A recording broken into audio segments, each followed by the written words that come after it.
Welcome to Pod Save America. I'm Jon Favreau. I'm Dan Pfeiffer. On today's show, the calls for Joe Biden to step aside now seem to be coming from inside the House. The Biden campaign is trying to convince Democrats that he still has a plausible path to victory with a new memo and a visit by senior campaign officials to Capitol Hill. And Donald Trump's VP pick could come at any moment, and he can't shut up about his potential running mates. But first, Dan, we are recording this right after President Biden wrapped up his much anticipated post-NATO press conference. His big boy press conference, as His big boy press conference, as it was called. It was taken live by all the networks, and it went for about 50 minutes. It was quite late. It started at 7:30. It was supposed to start at 6:30. Here's some of what we heard from Biden. What concerns do you have about Vice President Harris's ability to beat Donald Trump if she were at the top of the ticket? Look, I wouldn't have picked Vice President Trump to be vice president because I think she was not qualified to be president. So let's start there. The consideration is that I think I'm the most qualified person to run for president. I beat him once, and I will beat him again. You mixed up Presidents Zelensky and Putin earlier today. And you now have sort of your key allies, including the British Prime Minister, the President of France, the German Chancellor having to step in and make excuses for you on that. Officials here are saying off the record that your decline has become noticeable. Hasn't this now, frankly, become damaging for America's standing in the world? Thank you. Did you see any damage to our standing by leading this conference? Have you seen a more successful conference? What do you think? And the Putin piece, I was talking about Putin, and I said, and now, at the very end, I said, Putin. I said, oh, no, I'm sorry, Zelensky. There's been reporting that you've acknowledged that you need to go to bed earlier and your evening around 8. That's not true. Look, what I said was, instead of my every day starting at 7 and going to bed at midnight, it'd be smarter for me to pace myself a little more. Earlier explained confidence in your vice president. Yes. If your team came back and showed you data that she would fare better against former President Donald Trump, would you reconsider your decision to stay in the race? No, unless they came back and said, there's no way you can win. Me. No one's saying that. No poll says that. All right, we got the whispery voice. So you're saying there's a chance. Dan, what'd you think? It's a tough question, John, because in some ways it felt over in the first 4 minutes when he misspoke and referred to Kamala Harris as Vice President Trump. Like that rocketed around the internet. I'm positive that will be what the vast majority of people who engage with this press conference at all see. The rest of the press conference was good in the sense that it looked very different than debate. It was by far his best, most engaged, unscripted performance since the debate. He answered the foreign policy questions with real substance. Like he seemed to relish his conversation with David Sanger, the foreign policy correspondent for the New York Times. Just enjoy talking about his engagement with China and Russia. But if you're judging it in terms of did he deliver a message against Trump or even an effective one for himself, he did okay on his economic message, and up until the very end on Trump, it was really sort of message free, right? It was all performance, not message. Yeah, so it's tough. Obviously, like you said, the Vice President Trump gaffe, the earlier when he called Zelensky Putin, right? Not good. People are going to see that, whatever. That does not bother me as much as he still doesn't have a message that is going to persuade people who are on the fence. He just couldn't frame the choice in the election. And he's very knowledgeable about foreign policy issues. Like you watch that press conference and you're like, you know what?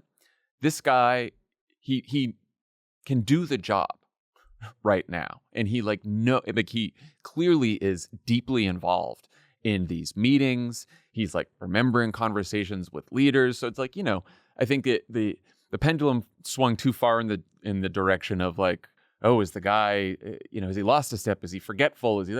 I really don't think that's not what worries me. What worries me is that we don't have a presidential candidate who can communicate clearly and prosecute the case against Donald Trump clearly in a way that is going to make undecided voters, who are the voters who are going to decide this election, feel comfortable with him, you know? And I don't think, now, it's a press conference. It's a press conference on foreign policy, right? So you got to give him that. Like, it's hard to just pivot to your economic message when you're talking about foreign policy and being asked about foreign policy. But I do think that some of the same issues he had in the Stephanopoulos interview, which is when he's asked questions about his age or his health or his presidency or his campaign, he immediately becomes defensive. He immediately goes to his record. He immediately talks about, you know, the critics said I couldn't do this, and let me tell you about what the Nobel laureate said, and this, and it's just, it is not, I don't think that's going to work very well with voters. But I don't know, maybe, you know, if you're an average voter, maybe you tuned in and you saw him talking and going on about all that stuff, and you're like, yeah, I feel good. Who knows? Yeah, I think, you know, I agree with you that the Vice President Trump, the Putin-Zelensky thing is not a big deal in the sense that it does not tell me anything or give me any concerns about his cognitive ability. Right. Yeah. Right? Me personally, for sure. Yes. Yes. But it is a political problem because every time he makes a misstatement, it rockets across the internet and therefore validates people's largest concern about him. And that feels, prior to the debate, that felt somewhat unfair. But in a post-debate world, that's where we're in, where every time the guy goes out and speaks, and he has been known because of his stutter, because he talks a lot, to make misstatements, right? That is something that's been true. That was true 15 years ago. It was true in his 1988 race. And it's, some ways it's really endearing. It makes him seem like a normal person, but now there's a new context to it that just adds political weight to every single one. People want to fly-spike everything he does, and that is a political problem, and it just is going forward. Yeah, it was just really tough to follow. Like I saw a lot of people on Twitter being like, "This is great. This guy should have shown up at the debate." Like, I don't actually think that guy should have shown up at the debate. I think he would have done better than he did at the debate if that guy had shown up. But I still don't think he would have prosecuted the case effectively. There was a lot of non sequiturs, half thoughts, trailed off here and there. Like, it wasn't just a stutter thing, right? Like that, I don't hold against him at all. But it's just he's just in such a defensive crouch, right? Which I understand, but also, like, I don't know. It gave me confidence that he can be president right now. It did not give me any more confidence that he can beat Donald Trump. I think that's what I'm fair. concerned about. If that guy had shown up at the debate, he would have at least tied or beaten Trump on points. Would that have mattered? You know, how would persuasive that have been to the 50 million people who watched, who are currently undecided? I don't know, but it was exponentially better in the debate. I think that's a fact. Was it great? I'm not going to say that, but it was much better. Right? Yeah. It is. I think we're all. I mean, I think it's tough now. We're just like all grading him on a curve because look, and you could tell even the reporters in the room and especially some of the foreign reporters, like, Donald Trump is a threat to democracy here and all over the world, and you can feel it. You can feel the tension with even some of the foreign reporters and everyone else. Like, people want Joe Biden to succeed. You know, I mean, a lot of people want Joe Biden to succeed, and that's why it's like so tough to watch that, because you're like, come on, man, you get it out. It's just like it's just hard for him to do. You know, yeah. It's just we're grading him on. There are two tests in each of these events, right? One is, does he have the capacity to be president? Right? Yes. Is he pushing it against what we've read in a lot of these reports about what he can and can't do, the version of him that showed up at the debate, the version of him that you guys talked about seeing at that fundraiser, right? That there is another version, and that version showed up today. And then there's the question of, is he a good communicator with that stamina, capacity, and communications chops to be able to come back from a somewhat significant deficit in this race? And those questions are different, right? They are different, and they will interact with something I'm sure we'll get to in a second, how people feel about whether they should stay on the ticket. Yeah, and I don't think on the second question, I don't think he did anything tonight to allay those concerns. But what do you think about the political impact of tonight? Because it does seem like his team is clearly happy with it. His strongest supporters online are like, people owe Joe Biden the apology because this is so amazing.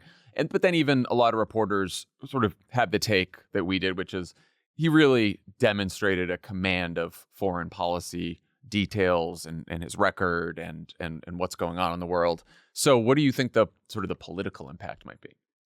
I think we're really talking about small bore politics, right? This is about the elected officials and influential people, donors and influential people in the party who may or may not call for him to get out of the race and put additional pressure on him. And I think he probably bought himself a little bit of time with that group, right? Some of these people love Joe Biden. This is a very political fraught decision. It comes with great risk to take the bolder choice here politically for a lot of these people, not the ones who are in frontline districts who think Biden's going to bring them down, but everyone else in the party is to undertake a risky change. And they don't want to do that. And I think he gave some people permission to hold back. Now, we'll see what happens when Hakeem Jeffries talks to more of his frontline members. We'll see what happens when Senator Schumer talks to more of his members who are very worried about losing the Senate. But I do think if he had a bad night, right, something like not debate bad necessarily, but ABC interview bad, I think you would have seen a flood tomorrow. I'm not sure we'll see a flood tomorrow, and he cleverly has an interview scheduled for Monday, so he might buy himself some time. Everyone in politics pulls off the Band-Aid as slowly as humanly possible, and so you can see this giving them some reason to slow down. We did see one member of Congress, chairman of the House Intelligence Committee, Jim Himes from Connecticut, calling him to step down after this press conference. It seems like his statement was written before the press conference. There was some news before the press conference that a number of House members had their statements ready and were to call on him to drop out, and they were ready to release those statements no matter how the press conference went, which should tell you something. Do you think that Jim Himes, his press secretary, did a scheduled send and then went to kickball match? I hope so. Yes. All right, let's talk about where things are at the moment then. So in the hours before the press conference, we had about 6 more members of Congress call on Biden to suspend his campaign, now 7 with Jim Himes. That makes 18 House Democrats, 1 senator, and then there's a few dozen others who've openly doubted his ability to win or said they're close or some sort of statement that seems like they're going to get to calling on him to drop out but are not sure yet. Notice also scooped that many members of the Congressional Black Caucus are saying privately that they want Biden to step down. There was news that the UAW is concerned that Joe Biden can't beat Trump and that they're thinking about next steps. He was asked about that at the press conference as well, and he said, well, they just endorsed me. Did you know that? And yes, but he clearly was not apprised of that news. There's also a lot of speculation about what senior Democratic leaders like Nancy Pelosi and Obama are saying and doing behind the scenes. There was a CNN story right before we started recording that Pelosi and Obama have talked about this and that both of them have been acting more as a sounding board, not just for Joe Biden, but for worried members of the party. That, of course, has been getting some angry pushback from the Biden folks, particularly with the Obama stuff. We're going to talk about that. But the biggest news of the day came from the New York Times reporting that, quote, longtime aides and advisors to Biden have become convinced that he will ultimately have to step aside, and they're trying to figure out how to craft a message that he'll listen to. Good luck with that. The Times had a second scoop that the Biden campaign is now in the field with a poll testing Kamala Harris against Trump. Apparently that's the first time they've done so. And NBC News had a big story of its own, which quoted 3 people involved in the Biden re-elect campaign saying the president can't win. One Biden advisor said, he needs to drop out. He will never recover from this. Yikes. Dan, what do you make of the Times and NBC stories? What do you think the state of play is right now? I think the state of play is that smart people in the Biden operation are looking at this and seeing where it's going, and that there are really 2 paths right now. Because I think even with today's press conference, we should just come to the reality that there's kind of nothing Joe Biden can do to fully address the age issue. Yeah. And truly both with that group of people within the party and the broader public. And I'm not saying he can't win despite that, but that is just a fact. There's not going to be there's not a performance in his bag that is going to reach people and unring the bell of the debate, right? Like that just cannot be undone. And so I think to some advisors looking at this are saying there are 2 paths.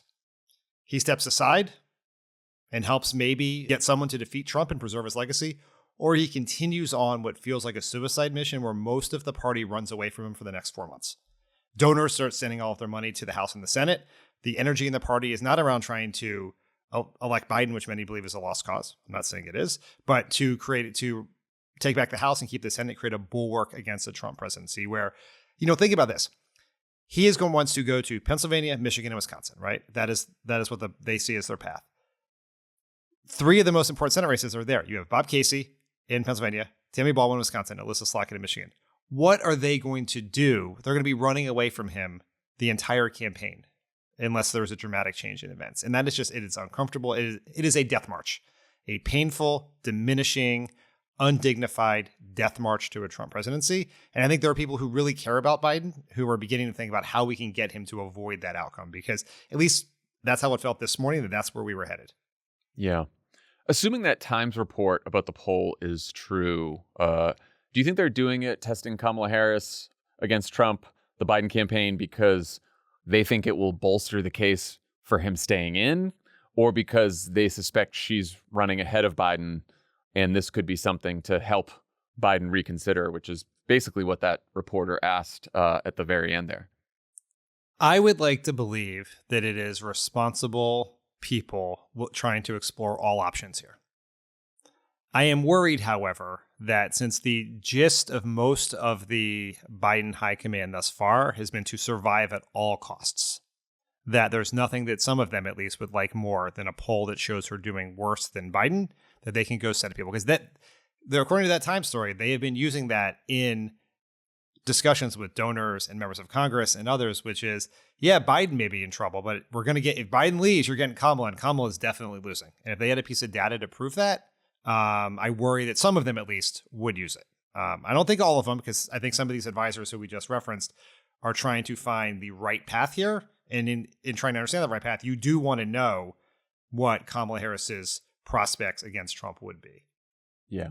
And they do seems like their strategy is saying, one, if it's not Biden, it has to be Kamala. There is no process where there's an open primary or convention or some other way for another potential candidate to win.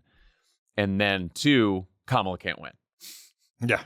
And some Biden advisors are saying that to reporters. They're pushing that around, some of them, as a way to sort of stop the groundswell of Democrats wanting Biden to drop out. What do you think? What do you make of the drip of members coming out against Biden? Just like, it's like a very weird. Every couple hours, there's another statement, and do you think it's more? Do you think they think they're influencing Biden to drop out? That it's part of that effort, or is it about their own races, or is it about both?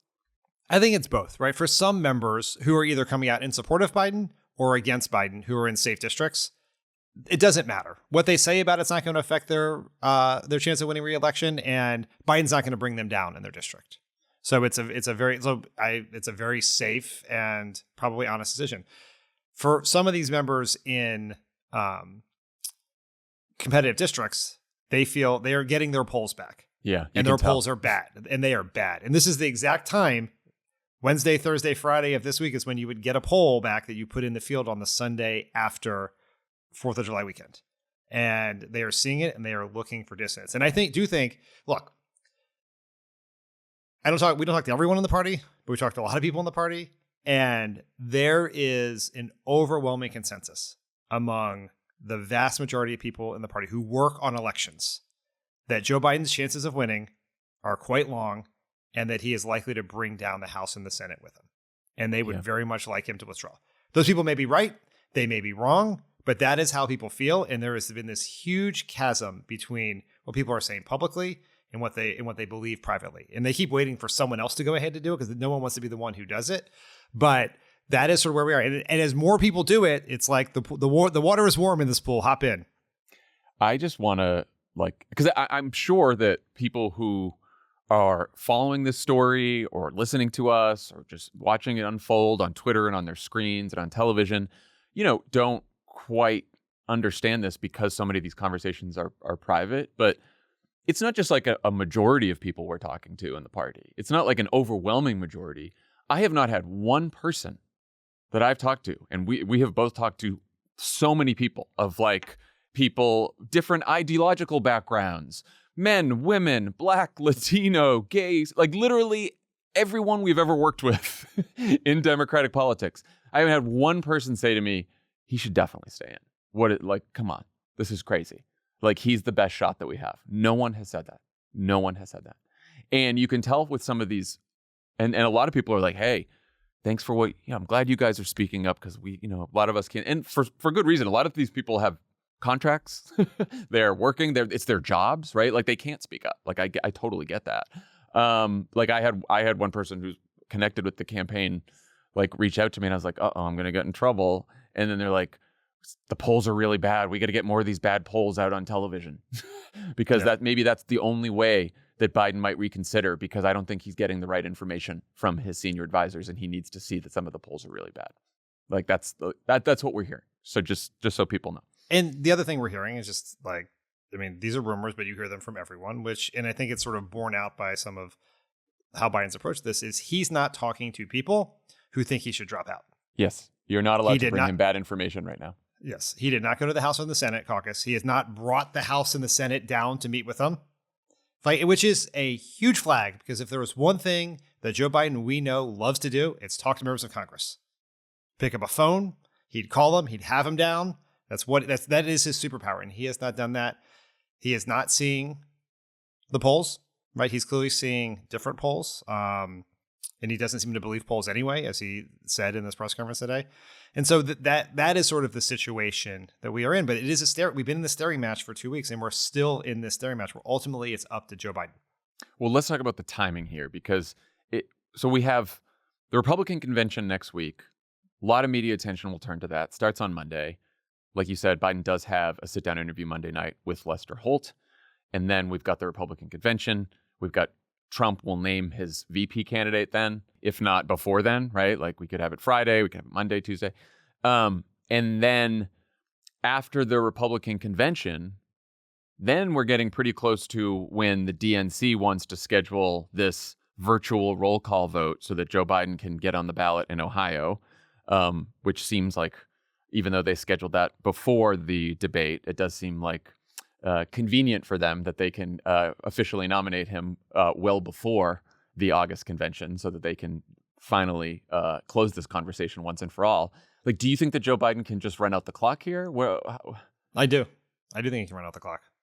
Absent a mass public revolt from elected Democrats, including the leaders of the House and the Senate, no one can force him to do this. There is no mechanism to do it. Oh, definitely not. Yeah, definitely. And not. so if he is committed under all scenarios to winning, if he needs to be proven that he can't win, which is what he said in the press conference, that is a test that cannot be met.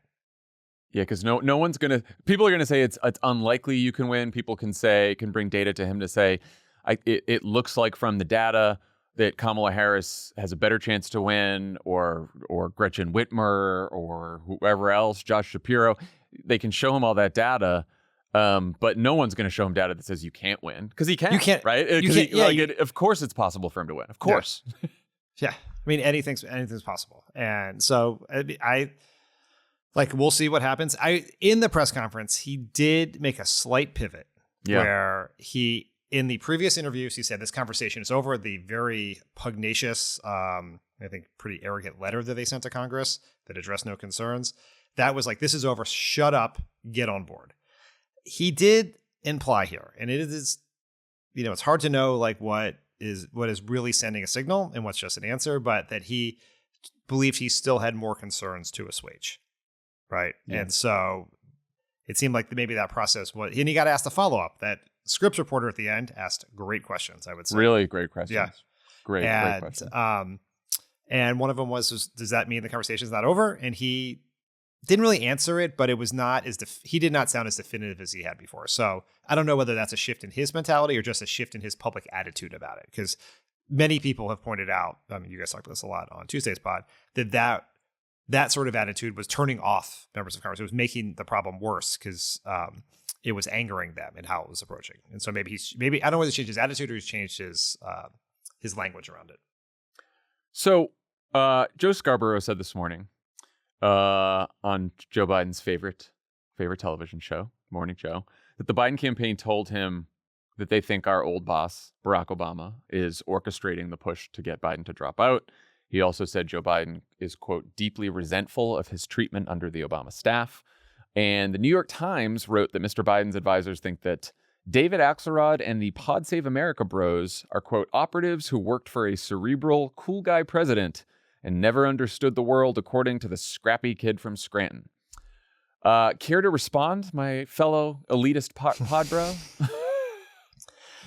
I would say I have tried to maintain a very even temper through this process. I have not been fighting people on Twitter. I have stopped looking. You've been the best of all of us. You've been very, or the worst, one or two. But I've been the most. I've been the most offline of us, at least in terms of my public.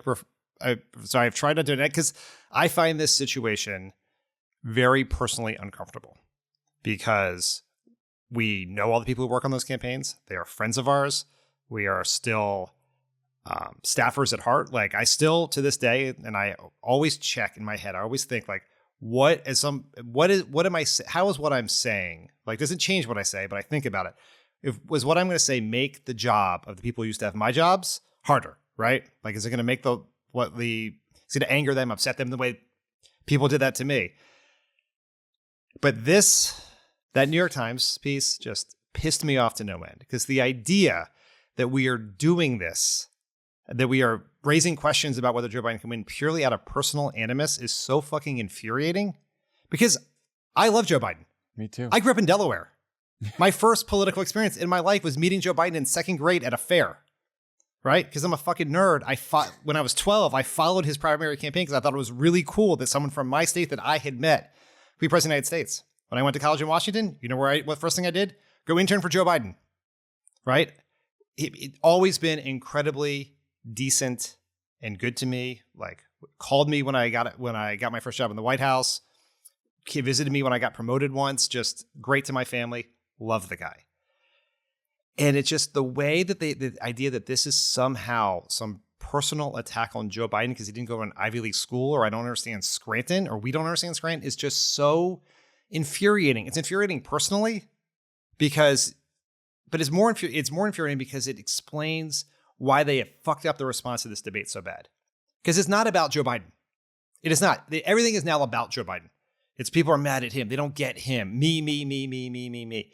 And it's about this election, which Joe Biden himself has said is the most important election of our time, the democracy at stake. And we can have a good faith disagreement without doing this. And then just as a political operative, it's just the incompetence of spending your time fighting Pod Save America, David Axelrod, George Clooney, and the most popular figure in the Democratic Party at a time when you were struggling with black voters is fucking insane.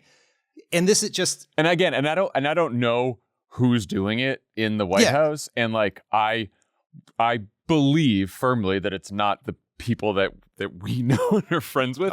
Just because they wouldn't do that to us, but because I think they're smarter than this. Because this is just like really stupid shit. And the reason we're bringing it up in the New York Times is we know, because reporters are reaching out to us, that the Biden White House is just pushing around stuff on us. I had multiple calls from reporters today saying that two White House sources told them that I wrote George Clooney's op-ed. That's the rumor out there that a bunch of outlets were ready to go with until they finally reach out for me. They think that I was writing George Clooney's op-ed. I mean, it was a very well written op-ed, so it was kind of a compliment. I know. I probably should have just taken credit for it, but I'm like, guys, just don't. But my thing is, do whatever you want to us. It's fine. Like, you have bigger fucking fish to fry. That's like, this the is point. not, why are you spending time on us for? Go fucking just beat Donald Trump. or make people help your candidate be on message and deliver a message. And it's also like, oh, we're all cerebral, blah, blah, blah. If he was the scrappy kid from Scranton, I'd be fucking thrilled. We've been advocating that for a couple years now. Every time he does Scranton versus Park Ave, and he talks about fighting for middle-class folks and working-class folks. I love that Joe Biden. The Joe Biden I don't love is talking about fucking NATO all the time. Domestic NATO? Yeah, and just like doing like the ethereal democracy stuff that's all like, rhetoric and nothing else, or he's just always talking about foreign policy. Like, I want him to talk about middle-class stuff. He's good at that. That's who he is. The idea that like they're doing this fucking Trump grievance bullshit that like everyone's counting Joe Biden out, but it's just so silly. It's so silly. It's just, and it's so counterproductive. They're so focused on remaining the nominee that they've lost the thread that the goal here is to be reelected president. They're just mad. And I get it. I'd be mad too. I would hate us. I'd be very mad at us too. I'd be very mad at us too. I would try to prevent myself from doing something politically counterproductive for the campaign and the candidate through my anger. Yeah. I might TP our house, right? Yeah. Or put a flaming bag of dog shit on your front step, but I wouldn't make it a core part of our message to the New York Times. Yeah. No, I don't think taking on podcasters and elites to Morning Joe. Yes. Again. The elites on their side are okay. All right. 2 quick things before we go to break. Exciting announcement. Next week, we'll have 5 straight episodes of Pod Save America. That's a new episode every day, Tuesday through Saturday. We'll be doing a rap show for every night of the Republican convention. Fun. Posting overnight. And then on Friday the 19th, we will be live in Madison, Wisconsin, for the Democracy or Else tour with our pal Ben Wickler, chairman of the Wisconsin Democratic Party. Head to crooked.com/events to grab tickets now. Okay, when we come back, we're going to talk about the Biden campaign's strategy to weather the storm and the latest with Trump's VP search. Today's presenting sponsor is Simply Safe Home Security. With school out, schedules are upended, and the kids are spending more time at home. Simply Safe can help parents manage home safety and supervision for the whole family. Do they also do childcare? With 24/7 live guard protection, Simply Safe's agents can act on an alarm within 5 seconds of receiving the alarm signal, because in a crisis, every moment counts. Simply Safe is advanced home security that puts you and your family first. Usually our personal endorsement is Jon Lovett, but right now he is somewhere where Simply Safe cannot help him. You sure? They don't have little sensors on some island or something? But he loves it. He installed it himself. It's great technology. It's kept him and Pundit safe. It would be funny if he just had it around his little bamboo paddock. Simply Safe offers advanced home security and 24/7 monitoring that's accessible to all with low upfront costs and monitoring plans for less than $1 a day. Their exclusive 24/7 live guard protection allows monitoring agents to stop a crime in real time by seeing, speaking to, and deterring intruders in real time through the Smart Alarm wireless indoor camera. And when you purchase, you can choose how to install your system. It's easy to do yourself, or you can have a pro do it for you. You can try Simply Safe risk-free with a 60-day satisfaction guarantee or your money back. Simply Safe has given many of our listeners real peace of mind. We want you to have it too. Get an exclusive 20% off any new Simply Safe system when you sign up for Fast Protect monitoring. Just visit simplysafe.com/crooked. That's simplysafe.com/crooked. There's no safe like Simply Safe. Pod Save America is brought to you by East Fork. Everyone's busy, right? You can toss any dishes on the table and they get the job done. But East Fork makes mugs, plates, and bowls that feel so good to hold, you'll take the extra time to grab them out of the dishwasher, even when you have clean dishes in your cabinets. And they nailed the weight of the mug. You'll be drinking your coffee from it every morning. A well-weighted mug is a nice feeling in your hand. I do feel like a light, flimsy mug is not something I want to drink out of. Because it could shatter at any moment. That's true. Founded by 2 potters. You don't meet many potters these days. East Fork is on a mission to put American-made ceramics back on everyone's tables. It's like the CHIPS Act for ceramics. You can see the quality and craftsmanship of this pottery in all the little details. There's an exposed rim, a bunch of colors to choose from, and iron speckles that make each dish one of a kind. East Fork is B Corp certified and based in North Carolina, where all employees earn living wages, so you can feel good about pulling this pottery off the shelf. Isn't that where Great Gatsby lived? Oh, and East Fork? East Egg? East Egg, that's what it was. Good job. Thank you. We love East Fork. I read a book. Their mugs are, again, perfectly Very weighted nice. mug. They look beautiful. It's really just great dishes, great dishware, mugs, plates, all the rest. It sounds silly, but you know that a cup of coffee tastes better out of a nice mug as opposed to like some crappy disposable cup or flimsy little thing. And you know, when you go to the cabinet, you're looking for your favorite dish. Oh, right? always. There's some dishes I have that like you, 3 that they're I all. use all I know the you can time. say dishes are all the same, but there's some dishes you like, and there's some dishes you don't like. Right. East Fork are dishes that you like. If you're ready to invest in timeless, high quality, and thoughtfully made dishes, or you need gifts as we head into wedding and summer celebration season, head to eastfork.com/crooked to get 15% off your first order. That's eastfork.com/crooked. Okay. Let's give the Biden campaign its due here and talk about their case that the president can still win. On Thursday morning, the campaign circulated a memo laying out Biden's path to victory. So they also sent 3 of Biden's closest advisors, Jen O'Malley Dillon, campaign manager, Steve Ricchetti and Mike Donnellan, 2 of Biden's longest serving aides, to Capitol Hill to meet with Senate Democrats. Must have been a fun meeting for them. And former Biden chief of staff Ron Klain sat down for an interview with Greg Sargent on his New Republic podcast. So in the memo, the campaign acknowledges, quote, real movement in their polling, including some movement from undecided voters to Trump. But they say most of the movement was driven by historically Democratic constituencies moving to undecided. They argue in the memo that Biden can get those voters back, that they still have a path to 70, though they're pretty much focused on Pennsylvania, Michigan, and Wisconsin. They said the Sun Belt states are not out of reach, but they think that the blue wall is the path now. And they also say there's no indication from the data that any other candidate would do better than Biden against Trump. And they maintain that the battlegrounds remain, quote, margin of error races, though they didn't cite any specific data. This also came up in Ron Klain's interview with Greg Sargent. Let's listen. Look, I think the data would be if we were ahead, and we aren't. I don't think this is something about like, oh, I'm going to show you a bunch of numbers, and the numbers are going to tell you I'm right. I'll say the piece of data that is on the president's side is he cares about people like me, shares my values, all those things. He's doing very well in those metrics. I think that really matters in the end. I think we live in an era of kind of identity politics, character politics. I think, though, Ron, what people want to hear is something a little more like this. We know we're down. We know we're struggling, in particular with these voter groups, and here's how we're going to get them back. Can you give us something more like that? I think that we need to win the voters who have doubts about both candidates. And what I'd say is, in that respect, Trump is more like the incumbent, where if you're at this stage in the game and you're not a Trump voter, we have doubts about voting, but I think if you're not a Trump voter, you're going to come home to Joe Biden. So we don't know exactly what Jen and Steve and Mike said to the Democratic senators today, but Punchbowl reported that things got, quote, heated in the room, with senators saying they're, quote, being put in an untenable position defending something that so many of their constituents felt was obvious. Dick Blumenthal, senator from Connecticut, was the only one to give a readout. The rest of them said they weren't supposed to talk. Blumenthal said, in part, some of my concerns have been allayed, some have been deepened. And he also said, quote, I need to see more data and analytics that show a path to victory. So I know you did a whole polar coaster on Biden's polling that just dropped because I listened this morning. What do you make of the campaign's argument about the state of the race and why they can still win it? I think the memo was very telling because they admit that they are behind.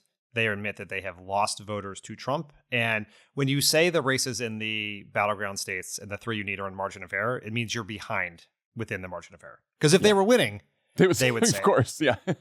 And I think that's just important because so much of the conversation about what Joe Biden should do has to be based on a shared fundamental understanding of the state of the race. And for the first 10 days or so of this long conversation we've been a part of, there have been the people saying that the race is still a toss-up. The race is still a toss-up. This is the Biden campaign telling you that while they believe they have a path to victory, they are behind and that they have most likely an incredibly narrow path to get to 270. They may think they can still get there, but they were behind in every single battleground state. And that is what these senators are seeing. And I think the Biden campaign polls, and they could very well be be more correct, but they are better than in these battleground states than a lot of the internal polls we're seeing. We have heard about polls with Biden down 10 in Pennsylvania, right? There's a public poll that has Biden down 6 in Wisconsin. These would be outside of the margin of error, unless it's a very small sample.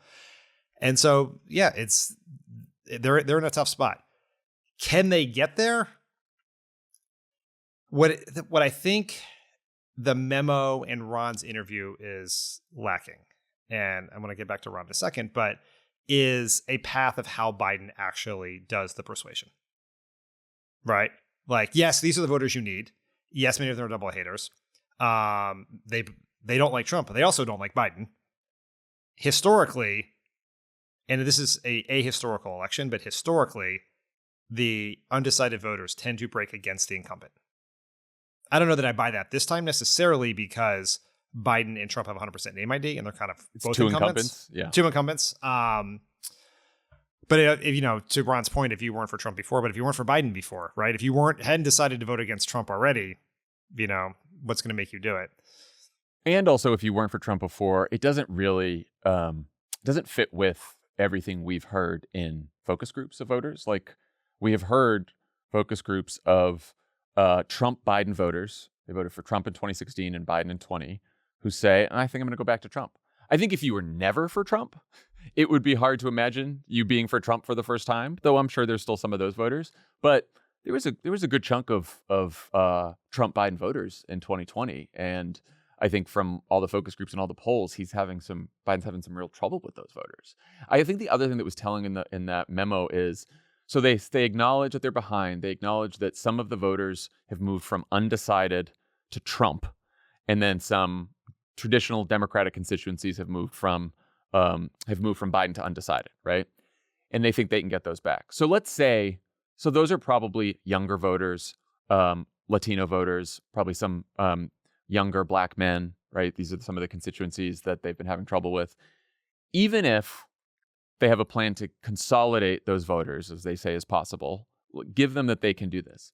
They're still behind, and they have still lost some of those voters to Trump post-debate. And so, like, a lot of the memo was talking about how to get those traditional Democratic constituencies back, but even if you get them back, I think you still have a couple points to make up. It kind of depends on what you believe the voter universe to be. If you think it is going to be a lower turnout election, then you may not need to do that. Then you can get there. Like, this is why the likely voter screen matters so much in these polls. How tight is that screen? And the tighter it gets, we know the better it is for Biden. But it's also, the other way to think about this is, people don't have to vote. They're not required to. So moving to undecided, even if they're never going to Trump, the other option is not vote. Yeah. A Biden voter who doesn't vote is a net gain of 1 for Trump. And so that's still a loss for Biden. And so, who is ahead? Right. It is, but Trump was ahead before. Trump is ahead by more now. Impressions of Biden in the public polling are worse before. Like in that New York Times Siena poll that came out after the debate, percentage of voters who thought he was, and I think it's always smart the way the New York Times asks the question, too old to be an effective president, has gone up 5 points to 74% of voters think that.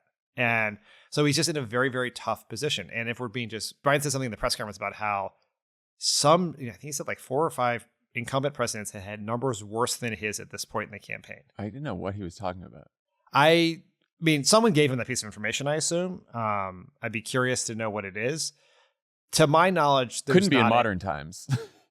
Well, I mean, polling's only been around for so long. Like, if you go through the president, it's kind of hard to see what it is. But in my mind, I cannot think of a incumbent president in modern times who've ever come back from being behind at this point in the race. Yeah, I mean, the incumbent presidents that had approval ratings around Biden, approval ratings are Jimmy Carter and George H.W. Bush, who went on to lose, both of them. And both of their approval ratings were higher than Biden's. That's a little bit of our apples to oranges because of polarization, But so let's get back to your point about, like, so what would Biden have to do? How does Biden turn it around, right? Like, what? Because if these impressions of Biden are worse than they were before the debate, if Trump is ahead, the campaign has spent all of June running tens of millions of dollars of ads in the swing states, largely unchallenged by Trump. They've outspent Trump through most of June. That will not happen for the next couple of months. It's worse than that. They've outspent him since January. Trump has spent almost no money on air. So their spending advantage on ads will disappear soon, and they might actually be outspent by the Trump campaign. So that has not moved the needle. We have talked a million times about the central challenge of this campaign is getting voters' attention. And now that this first debate happened, certainly got people's attention, not in a great way. Now they have the Democratic convention, which, as we said before, is watched largely by partisans or people who have decided already. So and then Biden mentioned something about it at the press conference tonight. He mentioned something about, at the next debate. And I'm like, Donald Trump has already said, I don't want to put Joe through that again. Which is, of course, that's what you would do if you were Donald Trump. That is the smarter play for him. So I don't understand, like, how Biden is. I'm just trying to see a path for him to go change people's impressions of him in the next several months. You're going to have to get really lucky, right? Like, the plan here is hold on, make some improvements, have Joe Biden pitch a perfect game the rest of the way, and have Trump implode in some way, shape, or form. Yeah. Plus some good economic news, right? You're going to theoretically get a rate cut in September. As Biden pointed out, inflation actually came down. Prices came down for the first time since the pandemic. But yeah, it's very, very hard to see how you do that. These impressions have been locked in. One thing I would say is, it's sort of funny because yesterday when it seemed like Biden had this thing locked up, he was going to be the nominee, I was like, you know what? I'm going to try to be constructive. I'm going to write a whole message box about what the path is for. Because I think Democrats we're in a death spiral right now with Biden in the race, which is Democrats said, convince us that you got what it takes to win and you can stay in the race. But then he didn't convince them and he stayed in the race anyway. And so now he's in the race and the Democrats are running away from him. So it's like this death spiral. So I decided to write a message box about what's how should we get out of this death spiral? What should Biden do? And then I woke up this morning and then George Clooney had an op-ed and all fell apart. But but one of the points I think we have to recognize that I spent a lot of time on. Yeah, that you worked. I mean, give me a fucking heads up, buddy. It's like anyone who fucking knows me knows I can't write anything longer than a fucking tweet. John, you wrote a book. It just came out last month. I did. I needed 3 other people to do that with. That's right. One of the things is he's never going to solve the age problem. It's an unsolvable problem. Nothing has solved it. It's been the same this whole time. They spent all this money on ads. He had this great State of the Union. He's managed national crises that got a lot of attention, like Ukraine and Gaza. Even if they have turned, especially Gaza, has turned out to be a huge political problem, and it's never changed. It's just gotten worse over time. And you can't convince people that you shouldn't be concerned about an 82-year-old signing up for 4 more years. So I think what you're going to have to do, and with the one thing you probably can't do, and this is a suboptimal approach. I want to be very clear about that. Yeah, no. We're trying to be constructive and make the best case because if he stays in, we're all making it, right? We're all going to have to try our hardest. He's going to have to run a Rose Garden campaign of sorts, right? He's this idea that he should go out and campaign 17 times a day and do these huge press conferences and restart the Straight Talk Express like he's John McCain. That's a disaster because he cannot. That's a test he will fail. He cannot do that. He can do these like in North Carolina and Wisconsin. He can do these energetic rally prompter speeches where he's better on prompter than he is just sort of taking questions and sitting down for interviews. But I don't know how well those get covered, right? I don't know how low info voters, who is the exact people that he needs to consolidate, are going to catch those events. And if you're going to undertake that strategy, there's a couple things you have to do. One, Biden and his team are going to have to be much smarter about getting attention.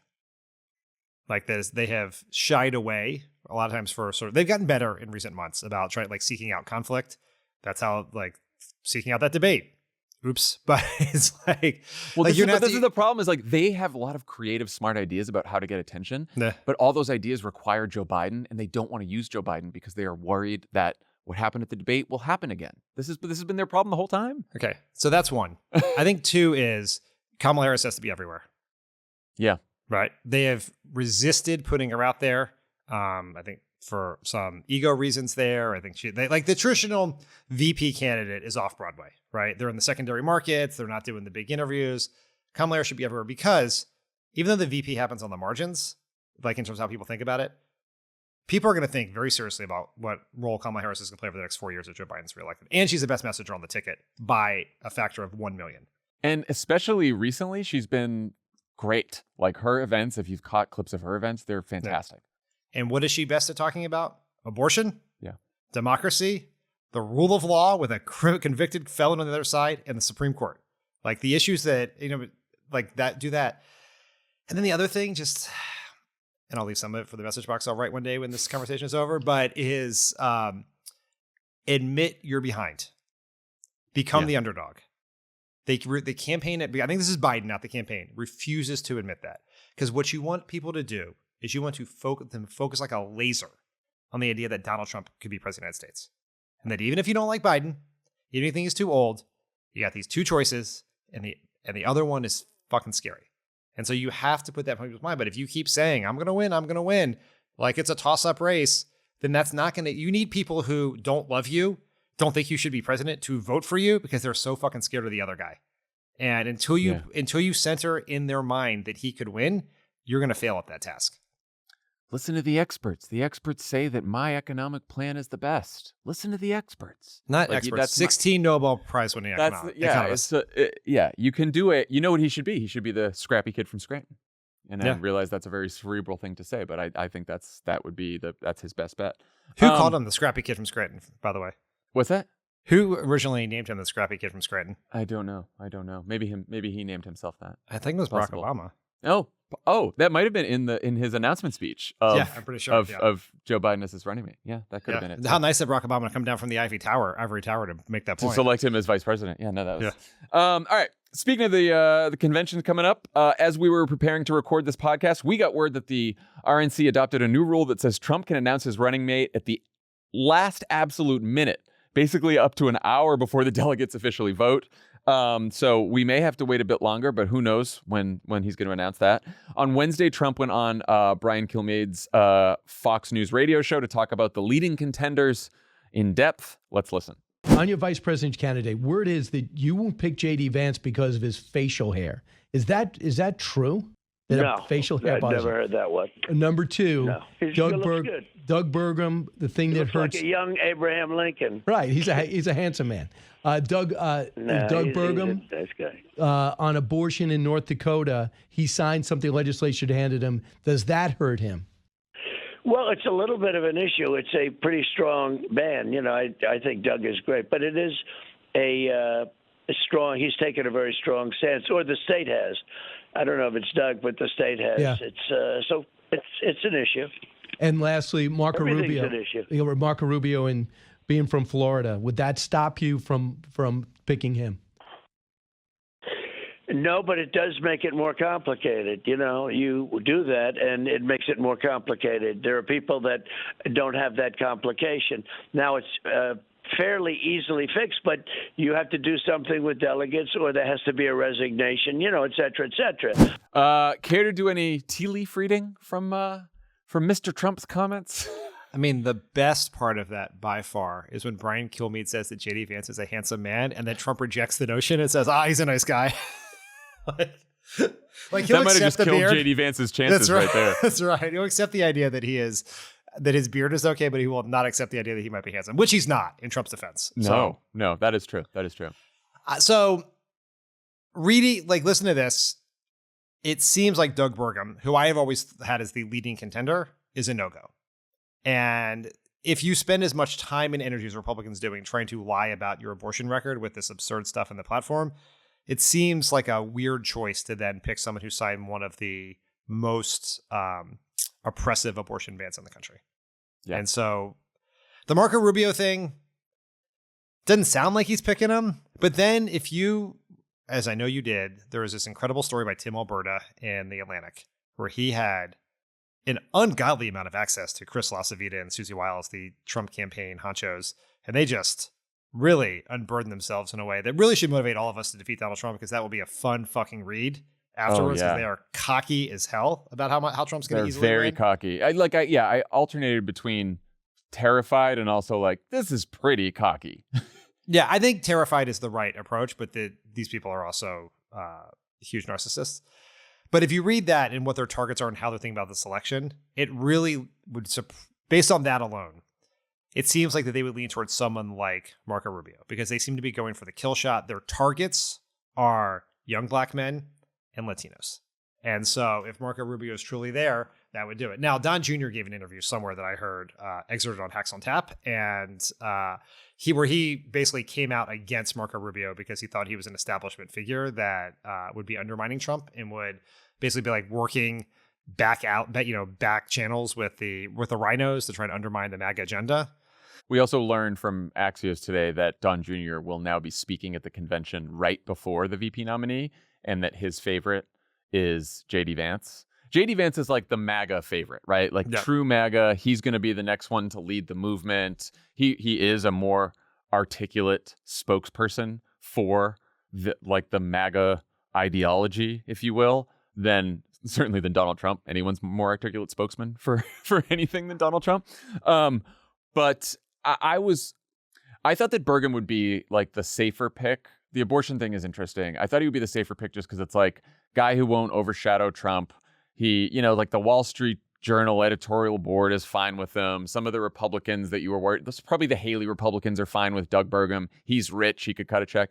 Now that Donald Trump and his campaign think they are headed for a landslide, which they do, according to that Tim Alberta piece, the piece, by the way, is called Joe Biden is a gift. They say that Joe Biden is a gift, and they're like worried that he will drop out of the race because they have organized their entire campaign around beating him and think that they can do so soundly. Now that they think that they are heading for a big win, you could see them want to, maybe we'll take a chance on the VP and we'll pick JD Vance and, and we'll make it an all MAGA ticket or all super MAGA ticket, ultra MAGA, whatever you want to call it. And we'll go with who Don Jr. in the crew like. I don't know. I could see that. Yeah, JD Vance brings nothing to me politically. Absolutely. Yeah, I agree. I think he's the worst choice politically of all of that group, other than I imagine he would probably survive a debate. Yeah. I think the MAGA faithful like him too. Right? Yeah, but he doesn't need them, right? Like he needed Pence as validation with the evangelicals. He does not need JD Vance to validate him with MAGA voters. The smarter choice would be Rubio. You're right. Yeah. It would be the smarter choice, but I don't know if I feel they're feeling good right now. So it's right. Are they going to be risk adverse because they're up, or are they going to? Are they going to really? Yeah, that's exactly right. Well, we shall see. Could happen any moment now. That's our show for today. Next week's the Republican convention. Again, we're going to be taping the show every night. Get ready, Dan. It's going to be fun. I will be live. We will be live together every single night. Not live. We will be in person together every single night. Thank goodness. And then we'll be flying to beautiful Milwaukee and Madison. It's going to be great. Everyone have a great weekend, and we will talk to you next week. Bye, everyone.